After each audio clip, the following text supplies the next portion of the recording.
안녕하세요. 사랑과 은혜입니다. 오늘은 우리 고전 중에서 콩쥐팥쥐라는 소설을 전해드립니다. 이 작품은 너무나 유명한 우리 고전인데요. 아마 콩쥐팥쥐를 모르시는 분은 한 사람도 없을 정도로 널리 알려진 작품입니다. 흔히 서양의 신데렐라에 비해서 한국의 신데렐라라고 말하기도 합니다. 계모와 그의 소생인 팥쥐의 모진 학대를 받는 콩쥐를 불쌍히 여긴 천상의 직녀와 그녀의 일을 손쉽게 처리해 주는가 하면은 옷과 댕기도 주어 콩쥐를 외가의 잔치에 참여하게 합니다. 여기에서 신발을 잃어버린 콩쥐는 그것이 인연이 되어 감사와 만나게 됩니다. 신데렐라 설화의 가장 대표적인 특징이면서 공통적인 것은 신발을 잃어버리는 사건입니다. 이 사건은 동서양을 막론하고 반드시 나타나며 또 이것이 이 사건의 중요한 전환점이 됩니다. 결국 신발을 잃어버린 이 사건이 계기가 돼 결혼이라는 결과를 가져오는 것입니다. 서양의 신데렐라는 프랑스의 페로 그리고 독일의 그림의 동화에도 실려 있습니다. 그리고 동양에서는 이 계열의 설화로서 가장 오래된 것은 약 1000년 전 당나라 때의 문인 단성식이 지은 유양잡조의 오동의 가정 이야기입니다. 이 오동의 이야기와 매우 흡사한 것이 포르투갈의 설화에서 나타납니다. 콩쥐팥쥐의 저자는 미상인데요. 이 작품의 이름에 나타나는 쥐는 짐승인 쥐가 아니라 옛 여자 이름으로 널리 쓰인 조이라는 말에 변형이라는 말이 있습니다. 그러면 콩쥐팥쥐, 이제 그 내용 속으로 들어가 봅니다. 콩쥐팥쥐 1.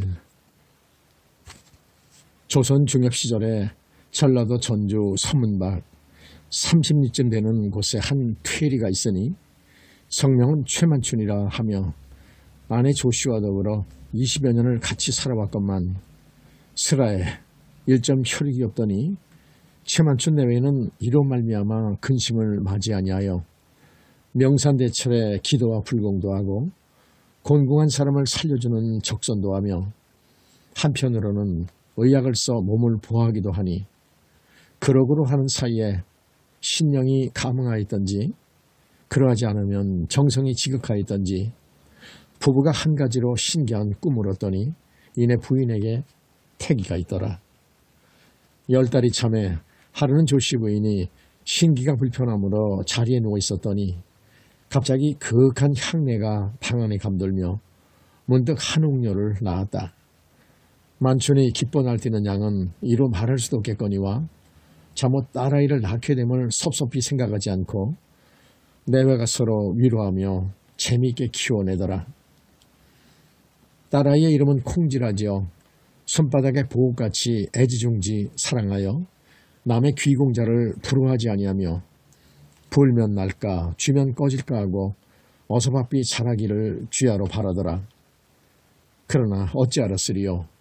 그 모친의 천명이 그만이든지 조물이 시기함인지 콩쥐가 태어난 지 겨우 100일 만에 조씨 부인이 세상을 영영 하직한 바 되니 최만춘은 뜻하지 않게 중년의 허라비 신세가 되어버리더라.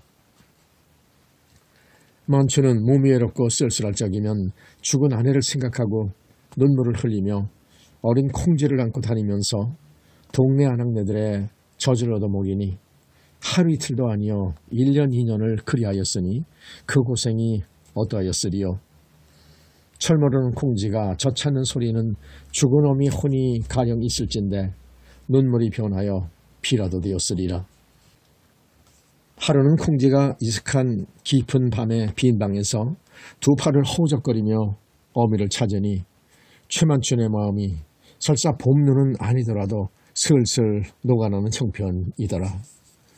그러나 그러한 고생도 한 해가 가고 두 해를 넘기니 쉬지 않고 흐르는 세월이라 언 콩쥐의 나이 10여 세에 이르게 되매 오히려 이제는 고생이 호강으로 바뀌어 그 딸이 지은 밥을 먹고 그 그 딸이 지은 옷을 입게 되니라. 원디 콩쥐의 성품이 부친을 극진히 공양하고 또한 재질이 뛰어나서 비록 어려서부터 공들여 배운 바는 없을지라도 처신과 사리 판단에 어긋남이 없으며 잠시도 놀지 아니하고 부친을 봉양하기에 힘을 다하므로 동리 사람들까지도 칭찬을 아니하는 이었고 그 부친도 매우 사랑하기를 마지 아니하는 터이니 차차 나이는 많아지고 시집갈 때는 멀지 아니하니 장래의 살림이 말 못할 형편이라 은근히 근심으로 지내더라. 콩쥐가 14살이 되던 해 최만춘이 배씨라는 과부를 얻어 금실의 즐거움을 잊게 되니라. 배씨는 과히 추루하지 아니하고 가사도 잘 거둘 만하므로 속으로 은근히 기뻐하며 저러한 사람이 들어오면 우리 집안의 행운이요 콩쥐도 이제부터는 어느 만큼은 의지가 되며 배우기라도 하리라 하여 그 배씨를 매우 사랑하며 가간 대소사를 모두 맡겨 살림을 맡게 하고 집안일이 어찌 되어감을 전혀 모르게 되더라. 이때부터 콩쥐의 신세는 은연중에 새로운 고생이 생기며 소름이 아니면 나를 보내지 못하는 경지에 이르게 되니라. 원래 배씨는 현으로 시집을 갔다가 팥쥐라는 딸 하나를 낳은 후에 남편을 여의고 과부의 방명이 참담하여 말이 아니더니 좋은 중매로 인연하여 최씨 가문에 들어온 터이나 천성이 여악 간특하고 그 딸 팥쥐 역시 마음이 굽지 못하며 얼굴조차 덕스럽지 못한 인물이 요사스럽기는 간악하거늘 그 어미보다도 한풀 더하더라. 그러하므로 터없이 없는 모함으로 고자질하기가 일쑤요 콩쥐의 못되는 것을 자기의 잘되는 것보다 상쾌하게 생각하여 그 모녀 사이에 소근거림이 그치면 콩쥐의 신변에는 참혹한 일이 벌어지되 그 부친은 한번 배씨가 면회된 다음으로는 더할 나위 없이 감겨들어 배씨의 말이라면 팥쥐로 매주를 쓴다 하더라도 고지 듣게 되었는지라 허물없는 콩쥐를 오히려 구박하여 맞이 아니하더라. 하루는 배씨가 두 딸을 불러놓고 이르기를 시골 사는 깨지바이가 농사일을 몰라서는 목구멍에 밥알이 들어가지 아니하니 콩쥐는 오늘부터 벌판으로 김을 매러 다녀라. 팥쥐는 너보다 한 살이나 덜 먹었고 어린 것이라 어찌 김을 맬 수 있겠느냐마는 그렇다고 집에 있으면 콩쥐부터라도 제 자식만 살아간다 할 것이니 팥쥐 너도 오늘부터 김을 매러 다니도록 해라. 하고 팥쥐에게는 쇠 호미를 줘 집 근처 모래밭을 매게 하고 콩쥐에게는 나무 호미를 줘 산비탈에 있는 돌사닥밭을 매게 하니라. 콩쥐는 점심도 얻어먹지 못하고 호미도 나무로 만든 것이라 밭 한두 랑도 못 메어서 목이 부러져 버리니 마음씨 나쁜 괴물로 말미암아 길을 펴지 못하는 콩쥐의 마음이야 어찌다 말할 수 있으리요. 집에 돌아가면 호미를 부러뜨린 것도 죄목이 될 것이요 김을 얼마 매지 못한 것도 허물이 될 터인즉 저녁은 별 수 없이 굶게 될 형편임에 어리고 약한 마음에 이 일을 어찌하면 좋을까 하고 천지가 아득하여지며 어찌할 줄을 모르고 울고만 있더라. 그럴 즈음 호련히 하늘로부터 검은 소 한 마리가 내려오더니 콩쥐를 보고 하는 말이 너는 무슨 일이 있기에 그토록 우는지 모르겠다마는 내게 자세한 이야기를 하면 어찌 변통할 도리가 없겠느냐. 그러하니 숨김없이 낱낱이 말하여라. 하니 콩쥐는 심중에 놀랍고도 이상하여 머뭇거리다가 전우이를 자세히 아내니라. 검은 소는 이야기를 듣고 나서 다시 말하기를 그러면 너는 곧장 하통에 가서 발 씻고 중통에 가서 손 씻고 상통에 가서 나 씻고 오라. 하기에 콩쥐는 소라 하여 업신여기지 아니하고 그 말대로 수족과 얼굴을 씻으러 가니라. 한동안이 지나서 콩쥐가 돌아와 보니 검은 소가 하는 말이 너의 행실은 하느님도 감응하시는 바이다 하며 좋은 호미와 온갖 과실을 치마 앞에 싸주고는 호련히 사라져 보이지 아니하더라. 콩쥐는 그것을 받아가지고 마음에 흡족하여 배가 고픔에도 참아가며 과실 한 개를 입에 넣지 아니하고서 분주히 김을 매면서 생각하였다. 아버님께도 보여드리고 어머님께도 이야기하며 팥쥐와도 똑같이 나누어 먹겠다. 그렇게 마음먹고 잠시 사이에 몇 두락 밭을 메어놓고 집으로 돌아가니라. 그러나 집에 이르러 본즉 벌써 문은 굳게 닫혀 있어 들어갈 수가 없는데 속에서는 저녁밥을 지어놓고 팥쥐와 더불어 마주 앉아 오목조목 재미나게들 먹는지라. 할 수 없이 콩쥐는 문 밖에서 팥쥐야 문 좀 열어다오. 과일 줄게 문 좀 열어다오. 하고 두세 번 얘기한즉 팥쥐는 그제야 말하기를 저것이 거짓말이지. 과일이 날 때가 어디 있으려고. 저것이 김도 다 매지 못하고 일찍 들어오더니 할 말이 없으니까 저는 거짓말을 하는구나. 하고 태연하게 여기면서 문을 열어주지를 아니할 뿐더러 다시 하는 말이 그러면 과일부터 보여줘야 문을 열어주겠다. 하며 문틈으로 기웃거리더라.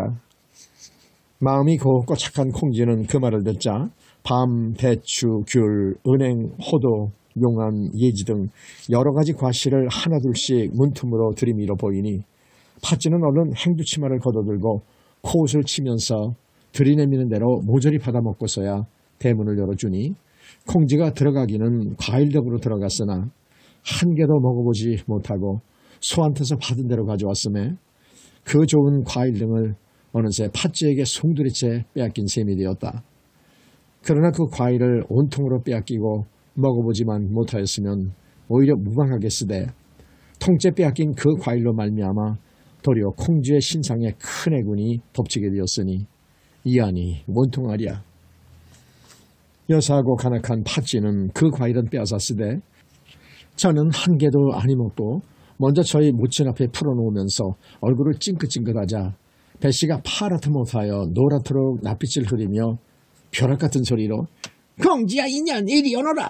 내 이년 어른이 시켜서 김인지 먼저 매러 갔으면 일찍 마치고 돌아와서 밥도 먹고 다른 일도 하는 게 아니라 이때까지 한 것이 무엇이며 그리고 과일은 어디서 나단 말이냐. 밭 한마지기 매기에 종일 해를 보냈을 리도 없고 이러한 과일이 이 촌구석에 있기는 만무하니 도시 어디서 났단 말이냐. 이것이 분명 불공에 쓰는 과일 같은데 천연이 정령 흥성하여 가는 아무 절 중놈에게 얻은 것이지 내 그렇지 않고서야 이것이 어디서 났단 말이냐.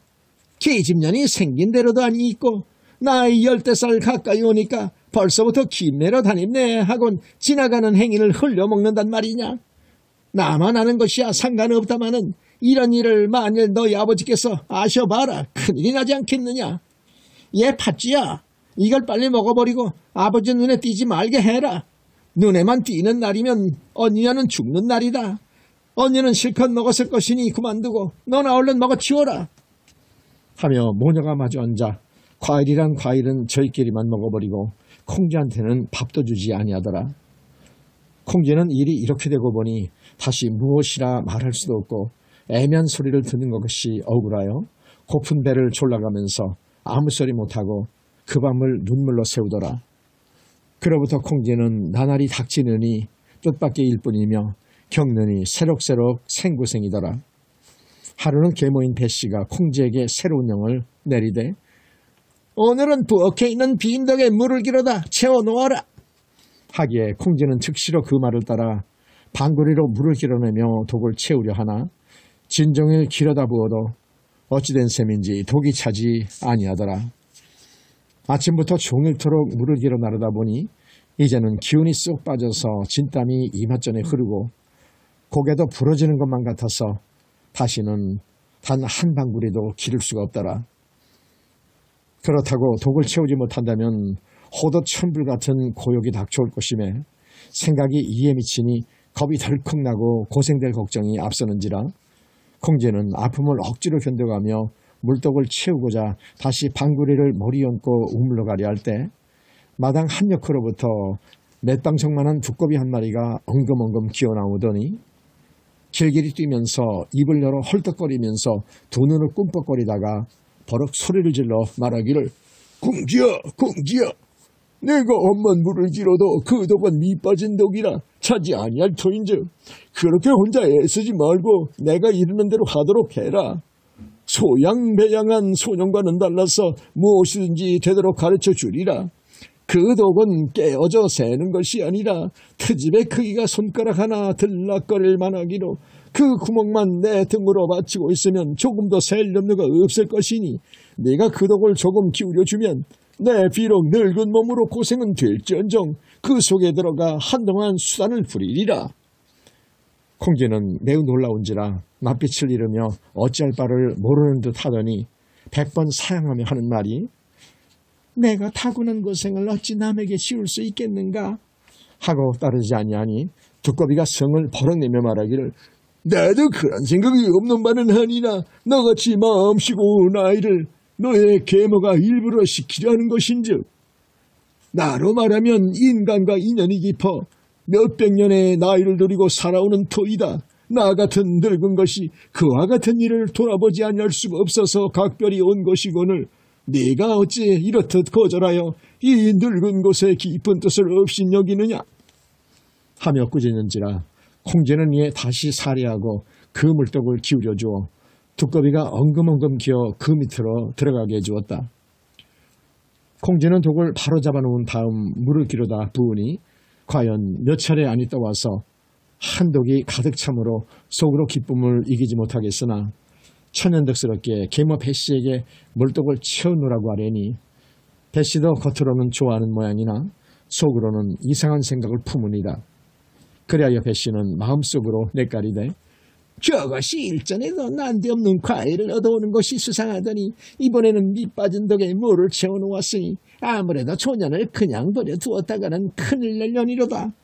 도시 조년이 어찌된 계집아이기로 남이 할 수 없는 일을 능히 해내는 것일꼬 하고 시기하는 마음이 벼랑간 꼭뒤까지 뻗쳐서 그로부터는 어떻게 해야 조년을 보지 아니할까 하면서 입버릇처럼 조년을 그저 조년을 하며 벼르기를 맞이 아니하며 기회가 닥치기를 고대하더라. 3. 그러고로 세월을 보내는데 콩쥐의 외갓집 조씨댁에서 무슨 잔치가 있어 콩쥐를 부르더라. 그리하였더니 염치도 없고 인사도 모르는 계모 배씨는 큰 마누라 본갓집 잔치에는 무슨 체면으로 나서려는지 콩쥐는 젖혀놓고 자기가 먼저 날뛰면서 하는 말이 콩쥐야 너는 집이나 보도록 해라. 내가 잠시 다녀올 터이니 만약에 너도 가고 싶거든 배짜는 것이나 마치고 말리던 커피 석선만 쓸어놓고 오도록 해라 하며 비단저고리를 꺼내었고 싸져오던 진신도 끌어내어 신고서 한동안 수선을 피우며 맵시를 내더니 팥쥐만을 데리고 떠나니라. 하는 수 없이 콩쥐는 혼자 치워져서 눈물을 흘리면서 커피 석섬을 마당에 널어놓고는 얼른 배틀에 올라앉아서 짤깍짤깍 짜기를 시작하나 60척이나 되는 기나긴 한 필배를 짜낼 길이 막연하더라. 그러는 사이에도 커피 멍석에는 난데없는 새떼가 덤벼들어 쪼아먹기에 콩쥐는 허겁지겁 뛰어내려가서 길을 쓰고 쫓았으나 오히려 소리 한번 피울 뿐 가냘픈 계집아이의 힘으로 아무리 하여도 힘에 겨운 노릇이더라. 콩쥐는 외갓집 잔치에도 계모 때문에 가지 못하게 된 것이 어린 마음에도 매우 분하거늘 이제는 새떼마저 저를 미워하는가 하여 절로 눈물이 솟아나며 한숨이 북받침으로 배틀 위에 엎드려 울면서 한탄하기를 새야 인정 없는 이것들아 너희들이 모두 쪼아먹더라도 제발 덕분 헤쳐놓지나 말려무나 그 커피 석섬을 말려서 쓸어놓아야 외갓집에 갈 터인즉 아무리 한들 가기는 다 틀렸구나. 저것이 마른다더라도 해가 이미 기울 것이며 쓸기는 언제 쓸며 또한 이 배인들 어찌 하루 이틀에 끝날 것이냐 하고 한탄함을 맞이 아니하며 이렇듯이 고생살이 끝에 모처럼의 외갓집 잔치에도 참여를 못하는가 하여 서러움이 한풀 드세지더라. 그러나 역시 어머니를 여인 어린아이인지라 생각할수록 외갓집에 가고 싶은 마음에 생각이 들먹거리니 잠시가 삼추같이 여겨져서 다시 울기를 시작하더라. 얼마나 울었던지 콩쥐는 정신을 못 차릴 지경인데 어느새 한 번도 보지 못한 예쁜 여인이 찬란한 비단옷을 곱게 차려입고 신기한 향내를 피우며 뚜렷한 모습으로 배틀 앞에 다가서며 이르기를 여보시오 아가씨가 그토록 외갓집에 가고 싶다면 어느 세월에 그것을 마치고 가려 하나요? 내가 비록 재주는 없으나 잠깐 배틀을 빌린다면 비록 굵고 성길지라도 당장에 짜낼 것이니 아가씨는 곧 떠날 차비를 하도록 하오. 하며 콩쥐더러 배틀에서 내려오기를 재촉하더라. 콩쥐는 마지못하여 벼틀어서 내리며 공손히 여쭙기를 어떠한 부인이신지도 자세히 모르옵는데 어찌 제가 외가에 가렴을 하시었고 이렇듯 아무런 연고도 없는 터에 이 배를 대신 짜주시겠다 하시오네. 소녀는 부인의 말씀만 듣자마도 고마운 생각이 뼈에 사무치나이다. 바라오니 부인께서 누구시온지 가르쳐 주시오면 후일에 배울 적에 인사를 여쭈고자 하나이다. 한즉 그 부인은 잠옷 입가에 밝은 웃음을 띄울 뿐 말이 없이 배틀에 올라 앉으니라. 그러더니 그 부인은 불과 얼마 안이 가서 짜던 것을 다 맞춰놓고 배틀에서 내려오며 하는 말이 아가씨 이제는 할 일이 다 끝났으며 바삐 외가에 가서 잔치에 참여하도록 하오. 또한 도중에서 좋은 기회도 있을 터인즉 되도록 견디어보면 차차 고생을 면하고 호강을 누리게 될지도 모르는 노릇이요. 하고 한 비단 보자기를 풀어헤치더니 새로 지은 옷 한 벌과 댕기와 신발까지 새로운 것을 내어주면서 이것이 비록 좋은 것은 못되나 새로 지은 옷이니 입고 가도록 하오. 나로 말하면 하늘에서 내려온 징녀로서 상제께 잠시 허락을 받고 이와 같이 왔은즉 오래 머무르지 못하오. 징녀는 말을 마치더니 얼핏 몸을 날려 공중으로 올라가는데 멀어져 감에 따라서 오색이 찬란한 구름으로 변하며 이윽고 그 형상이 없어지니라. 넋을 잃고 바라보던 콩쥐는 그제야 깨달은 듯 하늘을 향하여 무수히 절을 하고 나서 그 의복을 보본 즉 옷감도 고운 비단일 뿐더러 품새도 틀림없이 들어맞는지라 무한히 기뻐하며 허둥지둥 외갓집에 가려고 나서는데 깜빡 잊었던 것이 생각나니 그것은 다름 아닌 마당에 널어놓은 겉필이었다. 저것 썩소문을 어쩌고 간단 말이냐. 하느님이 도우사 새 옷을 내리시거늘 난데없이 새 때는 무슨 원수가 맺혀 있기로 저렇게 덤벼들며 쪼아먹느냐. 막대를 집어들고 일어나서 마당에 내려간즉 새 때는 훌쩍 날아가 버리는데 널어놓았던 겉피 썩섬이 쓸어 쌀이 돼 그대로 남아있더라. 콩쥐는 하도 신기한지라 속으로 생각하기를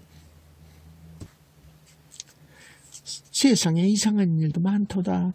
새떼가 덤벼들던 그 곡식은 결단이 나는 줄만 알았더니 이렇듯이 모아서 껍질만 벗기고 나다를 한 틀도 먹지를 아니하며 날았다 다시 앉았다 하도록 누가 날개를 붙여놓을 줄이야 생각하였으리야. 이런 줄도 모르고 욕부터 하였으니 내 한 짓이 죄스럽도다 하고 후회하며 한편으로는 기뻐서 어쩔 줄을 몰라 하면서 쌀을 걸어 모아 독을 채워놓았다. 콩쥐는 이렇듯이 조금도 힘들이지 아니하고 계모가 시키고 나간 일을 잠시 동안에 모두 어김없이 끝내게 되었더라. 이에 이르러 콩쥐는 다시 집을 둘러보아 감수하고 건넌마을 잔치를 보러 가는데 때는 바야흐로 춘삼월 좋은 계절이라 만자찬홍이 모두 스스로 웃기를 맞이 아니하고 나는 새와 탔는 짐승도 각기 그 즐거움을 마음껏 누리고 있더라. 콩쥐도 또한 그윽한 감회가 스스로 서리어 나는 나비를 실용하며 웃기도 하고 꽃도 탐내며 두서없는 생각에 잠겨 놀 양으로 가는 중에 어느 시냇가에 다다르니 물도 맑고 고기가 떼지어 노니는 것이 또한 낮 경치의 으뜸이라. 콩쥐는 물도 지어서 손도 씻고 돌도 던져 고기도 놀래어 보곤 하니라. 이때 뒤로부터 감사에 도임하는 행차가 우위를 갖추어 오느라고 얘라 기들 섞어라 하는 벽제 소리를 지르며 자빈을 치우는 바람에 콩쥐는 허겁지겁 냇물을 뛰어 건너려다 그만 잘못되어 신 한 짝을 물속에 빠뜨리고 마니라. 그러나 무섭고 다급한 즈음이라 콩쥐는 감히 건져보려고도 못하고 아까운 생각만을 품은 채로 외가로 달려가더라.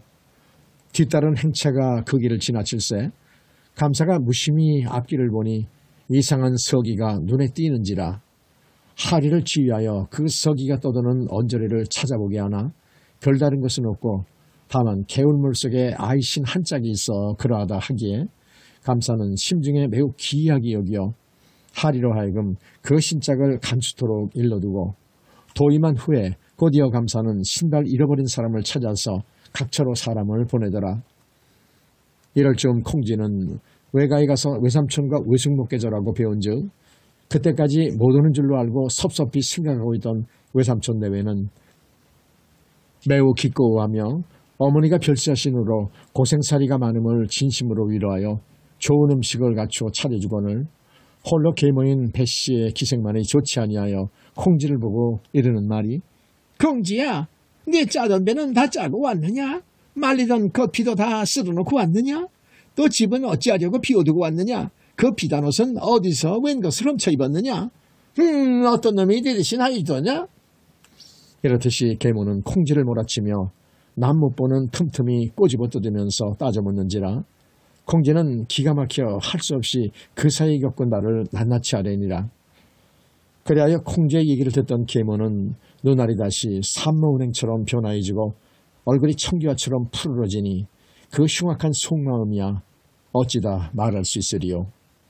그때는 온 집안이 터지도록 손님들이 모여있는지라 이구석 저구석에서 콩지의 불쌍한 이야기를 주고받으니 저 아가씨는 어머니가 없으니 그 고생이 오죽할꼬 하는 사람도 있고 저 아가씨가 계모한테 구박을 받으면서도 되도록이면 말없이 공개하여 나아가니 부친에게는 둘도 없는 효녀였다 하고 칭송하는 일이 있고 저렇듯이 은근히 고생을 하는데도 부친은 모르는 것 같으니 어찌하였든 그 부친이 그런 사람이다 하는 사람도 있으며 또 이번에 올 때 새떼들이 모여들어 커피 쓱섬을 부리러 쓸어주고 다시 하늘에서 직녀가 내려와서 배도 짜지고 올라갔다 하는데 그런 귀한 일로 미뤄보더라도 저 아가씨는 반드시 귀되리라 하는 사람도 있고 저도 직녀가 죽은 거 싫었는데 어떤 까닭에 신한 적이 없을꼬 하며 모든 손들이 공론이 분분한데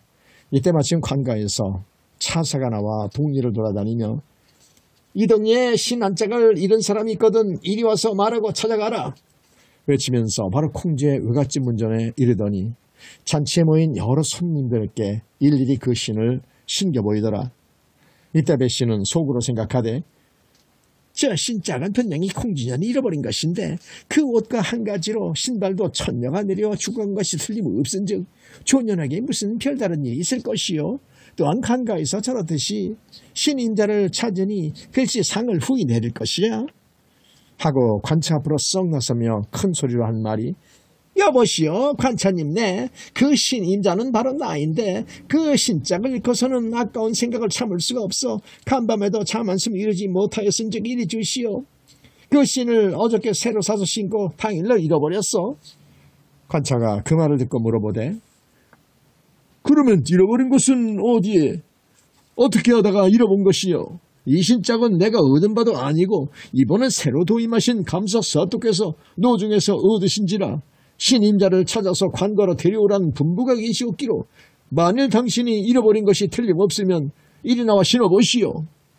하고 신짝을 메어놓는지라 배씨가 이 말을 듣고 버럭 화를 내며 냇가리기를 아니 관차님네 내 말 좀 들어보소. 내 것 잃고 내가 찾아가는데 신어보기는 무엇을 신어본단 말이요. 신어보지 않으면 내 것이 아닐까 보아 그러시오. 어째 그 신을 사서 신고 이 집 잔치에 참여하러 오다가 저 건너편 벌판에서 잃어버렸소. 그래도 내 말을 못 믿겠소. 여러 말 마시고 어서 이리 주시오. 하며 신짝을 잡아 뺏으려 하니 관차가 그 하는 양을 보고는 어이없어 주저하다가 배씨의 발을 내어놓게 하고 그 신을 신겨본즉 발은 중턱도 들여놓지 아니하매 관차는 무엄함을 크게 나무라며 다른 사람들로 하여금 차례로 신어보게 하니라. 이었고 발이 맞는 사람이 없는지라 관차들이 다른 곳으로 옮겨 가려 하는데 콩지는 천연덕스럽게 아는 체도 아니하며 구경만 하고 있는지라. 손님으로 와있던 어느 노부인이 방상에 올라앉아 있다가 관차를 불러 이르기를 그 신발을 잃은 사람을 어찌하여 관가에서 찾는지는 모르되 이 가운데 콩지라는 아가씨가 그 신짝을 잃고 찾지 않아 부끄러워 차마 말씀을 하려지 못하는 듯하니 신임자를 찾아서 주고 가시오. 그 아가씨는 생전에 처음으로 얻은 신이라 합니다. 하고서 콩지를 가르쳐주니라. 관차는 그 말을 듣고 콩지를 불러내어 신을 신어보게 하니 콩지는 부끄러워 낯을 붉히며 간신히 발을 내어 밀어 얌전한 발뿌리를 신짝 안에 들여놓음에 살며시 쏙 들어가 맞는 것이 의심할 바 없는 콩지의 신이었다. 관차는 콩쥐에게 허리를 굽혀 자라고는 이내 격군 한 채를 꾸며가지고 와서는 관가로 들어가려 청하는데 콩쥐는 아직도 시집까지 아니한 처자의 몸이라 괴이적은 생각이 들어 무서운 생각도 없지 아니하며 외삼촌께 말씀을 여쭈어 동행키로 하니라. 콩쥐의 겨자가 관가에 당도하니 관문 앞에서 사치를 치우고 외삼촌이 먼저 안으로 들어가서 사유를 물어본즉 이때 감사는 소식을 고대하던 중이라 신짝을 잃은 처녀가 산문밖에 대령했다는 말을 듣고 저기 놀라는 기색이 있더라. 이번에 새로 도임한 감사로 말하면 당초의 벼슬이 종일품이여 승지와 참판을 차례로 지낸 다음 전라감사로 외임된 양반으로서 성은 김씨라 하더라. 김감사는 본디 가선도 많으며 일가 친척이 번다하나 일찍이 아들 하나 두지 못하고 부인을 잃고 고족한 신세이건을 부인이 별세한 후로는 심화에 뛰어 첩도 두지 아니하고 스스로 마음을 가다듬어가며 세월을 보내는 바이더라. 그러함에 자연 신기한 것을 즐겨 연구하는 성벽이 생기어 조그마한 일일지라도 눈에 띄고 귀에 들리는 것에 마음이 기이하게 여겨지면 기어이 알아내고야 마는지라. 도임하던 그날만 하더라도 이상한 서기를 보자 그곳에서 새 신짝을 얻었기에 호기심에서 그 신임자를 만나보려 하였더니 뜻밖에도 찾으러 나갔던 관차가 관력만을 중히 여긴 나머지 남의 집 처녀를 데려왔다고 하는지라 감사는 매우 놀라니라. 감사는 어떠한 처녀이기로 신짝에서 그토록 서기가 생하는고 하며 자세한 연유를 그 외삼촌에게 물었으나 외숙되는 사람도 서기가 났다는 까닭에는 뭐라 대답할 수 없으므로 결국 콩쥐로 하여금 친히 대답토록 하니라. 콩쥐는 김사또 앞이라 기이지 못할 줄을 알아차리고 할 수 없이 모친의 상사를 당한 일로부터 계모 배씨가 들어온 이후로 구박이 자심하여 고생살이가 된 일이며 김을 매러 나갔을 적에 검은소가 내려와서 쇠호미와 과일을 많이 주던 이야기며 두꺼비가 밑빠진 물독을 받쳐주던 일들을 차례차례 이야기하고 이번 외가에 올 적에는 계모이 시킨 일과 새떼가 몰려들어서 거피 석삼을 벗겨준 일에서 직녀가 내려와 배도 짜주고 옷도 주어서 입고 오는 길에 감사 행차의 벽제 소리에 놀라 신한짝을 잃게 된 사유를 물 흐르듯 낱낱이 아뢰니라. 감사는 듣기를 다하자 놀라며 한편 기뻐하며 짐심으로 콩쥐의 덕행을 흠모하여 맞이하니 하더니 이었고 그 외숙도로 이르되 내 일찍이 하늘을 여의고 스라이 한낱 찰식이 없으나 여지껏 첩이라도 두지 아니하였음은 좋은 교수를 만나 속현하여 가문을 주시하려 함인데 지금 그대의 생길녀를 본즉 가히 군자의 건지를 받들 만하기로 그대가 깊이 생각하여 나의 뜻을 저버리지 않을진데 후한 예로서 교수를 맞아 100년을 같이 하리로다. 혼인은 일륜 대사이라 신중을 기하려니와 그대의 뜻은 어떠하뇨? 콩쥐의 외숙은 영문도 모르고 따라왔다가 감사로부터 뜻밖의 소식을 받게 되니 어찌할 바를 모르다가 사또를 우러러 대답하되 감사의 말씀을 듣자니 황성무지할 따름이오나 진료는 어려서 모친을 여의고 아무것도 배운 것이 없사기로 어찌 사또를 받들 수 있겠나이까. 사또께서 먼저 이르시는 말씀이오라 어찌 복종하지 아니할 수 있사오리까마는 그러할진대 진료의 부친이 싸운즉 일단 물러가 상의하였고 다시 들어와 아뢰겠나이다. 잠옷 구추한 인생들이오라 갖추지 못한 바가 많사오니 차후 사또께서는 너그러이 굽어 살피사 많은 용서하심이 있었기를 엎드려 바라옵니다. 하고 콩쥐의 외숙은 얼떨결에 고생이 막심한 진료의 몸을 팔자좋게 치러주고는 싶었으되 저와 부친이 있는 처가에 자기가 독단으로 결정할 수 없겠기로 곧 최만중과 의논하고자 가명을 물러나오니 재취한 배씨의 눈이 어두운 최만춘이지만 콩쥐의 영화를 더욱이 지체높은 감사와의 혼담을 싫어할 리 만무함에 곧 혼인을 승낙하고 일변 태기를 서둘러서 감자의 재취 부인으로 온 가지를 갖추어 콩쥐를 시집보내게 되었더라. 6. 그러한데 배씨는 당초에 제가 잘 되어 영화를 누려볼 요량으로 전일의 관찰을 속이어 제가 잃어버린 신이라 하고 콩쥐의 복을 아수려 하다가 발각돼 무관을 당한 뒤로는 콩쥐를 미워하는 마음이 더욱 심해지는데 팥쥐도 또한 셈이 북받쳐 공주 처녀니 지금은 저렇게 고운 옷에 단장을 하고서 감사히 부인이 되어 갈거니와 네가 내 솜씨에는 어차피 엉덩이를 벌리고 앉아서 편안하게 호강은 못하리라. 하고 이를 벅벅 갈면서 기회가 오기를 벼르고 있더라. 하루는 벌써 석류꽃이 한철을 지냈고 쓰르라미가 목을 가다듬어 우는 소리에 문득 세월이 빠름을 깨닫고 팥쥐는 서둘러 조추하여 보리라 하는 생각이 치밀어 올라 가명 내하러 콩쥐를 찾아보러 들어가니라. 사또는 공청에 나아가고 다만 홀로의 콩쥐가 녹의 홍상을 떨쳐 있고 분벽 사창으로 아담이 꾸며놓은 후원 연못가의 별당 난간에 의지하여 힘있게 솟아오른 연꽃을 구경하고 있는지라. 콩쥐는 거짓으로 반색을 하며 달려들어 농치기를 에그머니 형님 그동안 혼자서만 편안히 지내셨구려. 보기 싫은 이 팥쥐는 형님이 출가하신 후에 시시때때 형님 생각이 간절하고 어찌 지내시는지 궁금하기 측량할 길이 없어서 구차한 옷 주제에도 체면 불구하고 형님을 보러 왔어. 내가 전에는 철없이 형님한테 응석처럼 한 노릇이 지금까지라도 어떻게 생각하시는지 모르겠거니와 나는 가끔 잘못한 이웃심이 뼈에 사무치며 그만하면 시집을 가서 우리 형제가 떨어져 있게 될 것을 어찌하여 그리하였던고 하는 마음이 참말로 금할 수가 없는 때가 있습니다.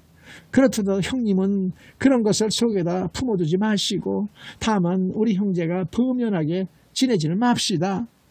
하면서 여러모로 간결을 부려 없는 정을 잇는 듯이 눈물을 찔끔거리며 수선을 피우니라. 본디 아기가 없는 사람은 속기를 잘하는 법이라 콩쥐는 그 말을 들으매 역시 마음이 감동되는지라 속으로 생각하기를 저것이 아무리 그전에는 그토록 나를 모해했더라도 그때는 철을 모를 때요. 이제는 나이가 들어 깨달은 바 있기에 저토록 사과하는 것이니 기특한 일이로다. 하고서 좋은 음식도 대접하며 살아가는 형편도 물어보곤 하면서 집안 구경도 시켜주더라. 이때 팥쥐는 의향으로는 그렇듯 정숙하게 굴었으되 내심으로는 콩쥐 처녀를 어떻게 하면 도 싹도 없어지게 할고 하는 간악한 심사가 붙받쳐 뱃속에서 온갖 꾀를 꾸며가며 콩쥐를 따라 별의별 화초와 온갖 경치를 구경하다가 연당 앞이 이름에 문득 한 묘계를 생각해내 콩쥐를 강권하여 함께 목욕하기를 청하였더니 콩쥐는 부끄럽다고 사양하고 더위를 먹는다고도 사양하고 영감께서 들어오실 시각이 되었다고도 사양하고 하다못하여 연못 속에 구렁이가 있다고도 사양하여 보았으나 팥쥐는 생각이 다른지라 만사를 무릅쓰고 함께 목욕하기를 간청하므로 드디어 콩쥐와 팥쥐는 옷을 목가에 벗어놓고 연못 속으로 들어가 목욕을 하게 되니라. 그리하여 콩쥐와 팥쥐는 한동안 더위를 잊은 듯이 시원한 물노래를 즐길새 팥쥐는 슬금슬금 콩쥐를 깊은 곳으로 이끌고 가서 벼랑간 밀어 쳐넣으니 뜻밖의 벌어진 일이라 어찌할 도리가 없이 콩쥐는 그대로 물속으로 빠져들고 마니 슬프다. 콩쥐가 겨우 잡은 부귀영화를 마음껏 누려보기도 전에 이렇듯 연못 귀신이 되고야 말 줄을 누가 꿈엔들 알았으리요. 간특하고 유약한 팥쥐는 콩쥐가 물속으로 들어간 채 물거품만 두어 차례 풍풍 솟아오름을 제 눈으로 보고서야 마음이 통쾌해진 듯이 그만하면 나의 기교가 마음대로 되는 것을 쓸데없이 오래도록 마음을 썩이었구나 하고 내까리면서 입가에 웃음을 띠며 급히 밖으로 나와서는 콩쥐의 옷을 제가 주워 입고 저희 옷을 거두어 치워버린 연후에 태어난 모습으로 마치 콩쥐인 양 별당 난간에 의지하여 연꽃을 바라보면서 못내 기쁘함을 맞이하니 하더라. 감사는 이때 공사를 마치고 내하로 들어간 즉 계집 하인들이 여쭙기를 마님께서는 후원 별당에서 홀로의 연꽃을 구경하고 계시옵니다 하는지라 발길을 후원으로 돌리니라. 김감사는 콩쥐를 맞아들인 후로는 공사만 끝나면 콩쥐를 떨어지지 못하던 터이라 홀로 연꽃을 구경하고 있다는 말을 듣자 자기도 역시 연꽃을 구경하고 아울러 콩쥐가 연못을 사랑하는 의치도 들어보고자 하는 생각에서 급히 별당으로 돌아드니 그때까지 난간에 기대어 꽃 구경을 하고 있던 팥쥐는 재빨리 자리를 일어나 웃음진 얼굴로 내려와 맞음에 감사도 또한 기쁜 얼굴로 부인의 손목을 잡고서 다시 별당 난간으로 올라가 웃으며 하는 말이 부인은 연꽃 구경으로 오늘은 얼마나 즐거워 하며 이야기를 하다가 문득 그 얼굴을 스쳐보니 전일의 모습과는 달리 푸르고 거무튀튀할 뿐만 아니라 얼기까지 앉으라 크게 놀라 낯빛마저 잃으면서 그 사이를 다시 물은즉 팥쥐가 대답하기를 종일토록 이곳에서 서성거리며 영감께서 오시기를 기다리며 일광을 쏘요 이토록 검은 빛이 되어싸우며 얼고 보이는 것은 다름이 아니오라.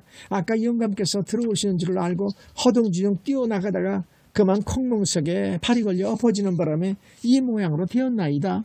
하니 감사는 그 말을 듣고 부인이 늙은 남편인 자기를 사모함을 고맙게 여기어 여러 말로 위로하며 잠옷 그렇게 변해진 것을 애석하게 여길 뿐이요 사람이 바뀐 것은 전혀 깨닫지 못하더라.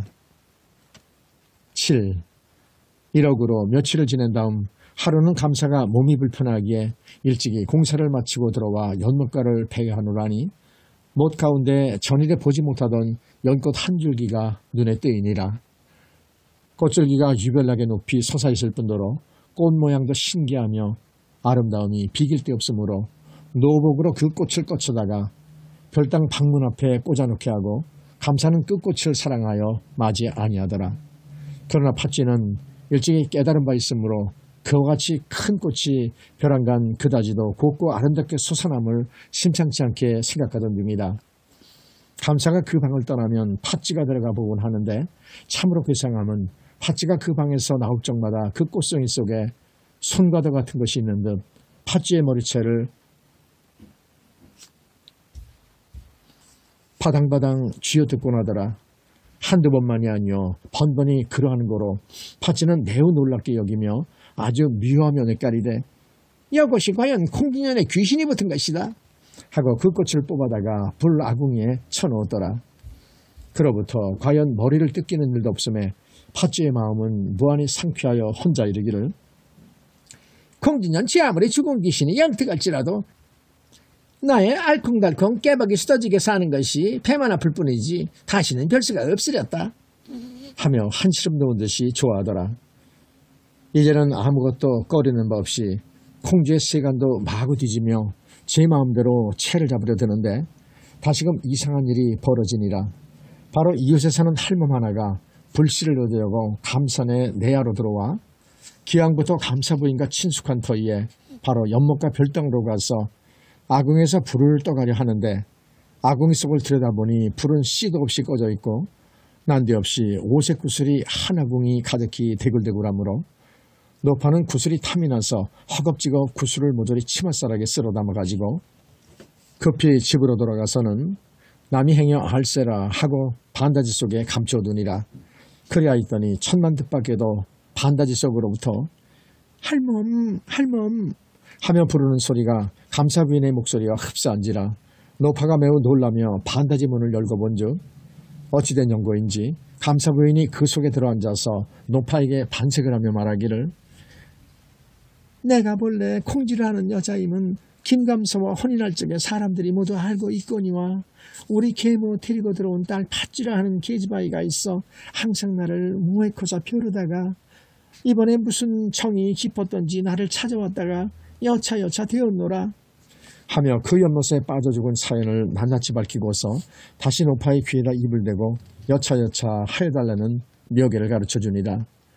노파는 이상도 하거니와 우선 무섭고 두려운 생각이 앞서므로 머리를 조아리며 응낙하고 그와 같은 묘계를 거행할세 남한테 빚도 얻고 또 얼마간의 벼썸도 쌓아 팔아서 돈을 장만하여 가지고 지인수성찬으로 잔치를 베풀어 거짓으로 노파의 생일이라 있었고 노파는 몸소 김감사를 찾아보고 공손히 아뢰기를 오늘은 소인의 생일이었기에 변전치 못하오나 음식을 조금 준비하여 쌓기로 감히 사또의 행차를 청하오니 노초한 천인의 집이 오나 백성의 솟는 정을 한염하옵시와 잠시 들려주시면 한잔 박주일망정 관과민이 즐겨볼까 하나이다. 하고 제3 앙청하였더니 감사도 그 노파의 뜻을 가상히 여겨 바쁜 시각을 쪼지하여 노파의 집에 행차하게 되었느니라. 노파는 본디 아전의 계집으로서 사또의 행차를 맡게 되면 다시 없는 영광인지라 매우 기뻐할 뿐더러 동리 사람들까지 감사가 행차하신다 하여 구경하러 모인 사람만도 자그마한 노파의 집터를 메울 지경이 되더라. 김감사는 노파집에 이르러 상을 받으니 온갖 음식이 안목을 황홀케 할 만큼 없는 것이 없이 높이고인지라 감사는 크게 칭찬하며 술을 따라 2잔 마신 후에 이것저것 맛을 볼 생각으로 절을 들어 한 번 상을 그러니 한 짝은 길고 한 짝은 짧은 것이 손에 제대로 잡히지 아니하므로 심중에 노파의 소홀함을 괘씸히 생각하여 좋지 못한 기색으로 참다 못하여 젓가락이 짝이 틀림을 나무라니 노파가 미쳐 대답도 하기 전에 호련 병풍 뒤로부터 사람의 소리가 있어 대답하는 말이 젓가락 짝이 틀린 것은 저렇게 똑똑히 하시는 양반이 사람 짝이 틀린 것은 어찌하여 그토록 모르시나요? 하는지라 감사는 매우 놀랍게 여기면서 잠시 말을 멈추고 가만히 마음을 가다듬어 생각하여 보았으나 아무리 궁리를 해보아도 깨닫지 못하겠더라. 내 외적이 틀리다니 이 어쩐 말일꼬. 도시 이런 말을 하는 자가 사람인가 귀신인가? 하고 감사는 그윽히 생각하다가도 그 사이 자기의 아내의 거동에 종종 괴상한 일이 있음을 갑자기 깨달으며 과연 콩쥐에게 무슨 일이 있음이렸다 하여 바삐 돌아가 알아보리라는 생각에 진수성찬도 입에 들어가지 아니할 뿐더러 마치 바늘방석에 앉아있는 듯만 하더라. 그러나 일편정신이 집에 돌아가고자 하는 생각뿐이라 억지로 주인 노파에게 치사하며 상을 물리고 일어서려 할 즈음 불안간 병풍 뒤로부터 녹이 홍상을 떨쳐 입은 한 미인이 스스럼도 없이 앞으로 나와 감사에게 절하며 하는 말이 영감께서는 첩을 몰라보십니까? 하고 물음에 감사는 더욱 놀라움을 마하지 아니하며 어찌할 바를 모르다가 이르기를 부인이 사람을 속이기를 이같이 심할 수가 있으리요. 내가 불민하였든지 그대의 조롱이 심하였든지 간에 여지껏 하는 말을 전혀 깨달을 수 없으니 이렇듯 지체를 말고 빨리 사연을 말하여 사람의 답답한 가슴을 헤쳐주기 바라오. 이와 같이 감사가 소청하니 부인 콩쥐는 그 자리에 엎드러지며 목이 메어 말이 잘 나오지 못하는 목소리로 하는 말이 첩은 팔자가 기구하여 고생을 면치 못하던 중에 영감의 두터우신 배려로 지체 있는 자리에 올라쌌기로 배우지 못한 이 몸으로나마 정성껏 받들고자 하였더니 뜻밖에도 의붓동생인 팥쥐를 하는 계집아이에 독살스러운 해를 입어 몸은 이미 연못 귀신이 되었사오나 본데 첩의 성질이 악하지 아니하므로 상제께서 세상에 다시 나게 하였사기로 이에 이르러 미진한 말씀을 유어줄까 하와 주인 노파께 신세를 끼치었으니 영감께서는 이제 이렇게 된 이상 다른 생각일랑 갖지 마시고 팥쥐와 더불어 내내 안녕하옵기를 바라나이다. 하고는 늦게 울기를 맞이 아니하더라. 이야기를 다 듣고 나니 감사는 자기의 불찰을 부끄럽고 한편 팥쥐의 성이 가증하고 절통한지라 그 선화당에 나아가 팥쥐를 잡아 문초하며 또한 사람들을 시켜서 연못을 치게 하니 과연 콩쥐의 시체가 웃는 낯으로 누워있더라. 급히 건져내어 염습을 하려 할 적에 죽었던 콩쥐는 다시 숨을 돌리며 살아나니라. 그럴 즈음 노파의 집에서 울음을 그치지 못하고 있던 콩쥐가 호련히 온데간데 없이 없어졌으므로 모든 관석과 읍내 사는 백성들까지도 이 신기한 변화에 놀라지 아니하는 사람이 없었더라. 그리하여 여러 사람이 한 가지로 팥쥐노는 천참 만력되어야 마땅하다고 떠들썩하게 말하므로 드디어 감사도 그것을 알게 되며 문초를 더욱 어미하더라. 팥쥐는 모든 형들을 이기지 못하여 하나도 기이지 못하고 낱낱이 자백하니 감사는 크게 꾸짖으며 즉시 팥쥐를 칼을 씌워 하옥시키고 사실을 조정에 보고하니라. 수일이 지남에 조정에서 하회가 있기로 감사는 형리를 시켜 죄인 팥쥐를 수레에 메어 찢어 죽이고 그 송당을 젖담아 항아리 속에 넣고 꼭꼭 봉하여 팥쥐의 어미를 찾아 전하였더라. 팥쥐 어미는 처음에 팥쥐가 흉계를 품고 콩쥐를 해치러 들어갈 적에 매우 기뻐하며 만반 조심하여 아무쪼록 성사하라고 부탁하여 보낸 후에 최만춘을 곧 고추마기로 차버리고 다른 수방을 얻어갔는데 얘는 혹시 후일에 만약의 경우를 생각하여 후환을 미리 막기 위함이었더라. 그리하여 주야로 팥쥐의 덕을 입고자 기다리던 중에 관가로부터 복물이 왔다 하는 소리에 조아라고 내다르며 헛서방 된 자를 안으로 불러들여 이것 보시오. 내 딸의 효도를 보시오. 사위도 잘 골라서 시집을 보냈거니와 시집간 지 얼마 안이 되어서 어미에게 있지 아니하고 이런 좋은 복물을 보내는구려. 영감도 내 덕이 아니면 관가에서 나오는 복물을 구경하겠어. 이것 보시오. 하고 항아리 아구리를 동이면 노끈을 풀고 봉안 유지를 헤쳐보니 큰 백항아리 가득하게 든 것이 모두 젓갈이더라. 또 따로의 글씨 쓴 종이가 들어있기에 집어서 펴보니 씌었으되 흉한 피로 사람을 속이는 자는 누구든지 이와 같이 저지로 담그고 딸을 가르쳐 흉하고 독한 일을 실행케 한 자는 그 고기를 씹어보게 하노라 하였기에 팥쥐 어머니는 그 글을 읽고 팥쥐의 소행이 탄로돼 결국 죽음을 당한 줄을 알고 끓이던 항아리를 그대로 버려두고 그만 기절하여 자빠지더라. 그리하여 팥쥐 어미도 기절한 채로 영영 일어나지 못하고 풍도지옥으로 모녀가 서로 손을 이끌고 가버리니라. 한편 김감사는 콩제에게 자기가 불명하였던 허물을 사과하고 이웃 노파에게 상급을 후하게 내린 다음 다시 콩쥐와 더불어 미진한 인연을 뒤이으니 아들 셋 낳고 딸도 낳아 환악한 나날을 보내더라. 콩쥐에 붙인 데는 최만춘도 찾아내어 숙덕이 있는 여자를 취하여 아들 딸 낳고 단란한 살림을 이룩하게 하여주며 세상 사람에게 어진 마음씨를 베풀어 어려운 사람 구제하기를 자기 일처럼 생각하고 돈과 곡식을 아낌없이 뿌리니 김감사 네 분의 어진 덕을 모든 백성들이 칭송하기를 맞이 아니하고 그 은덕을 멀리 후세에까지 전하여지더라.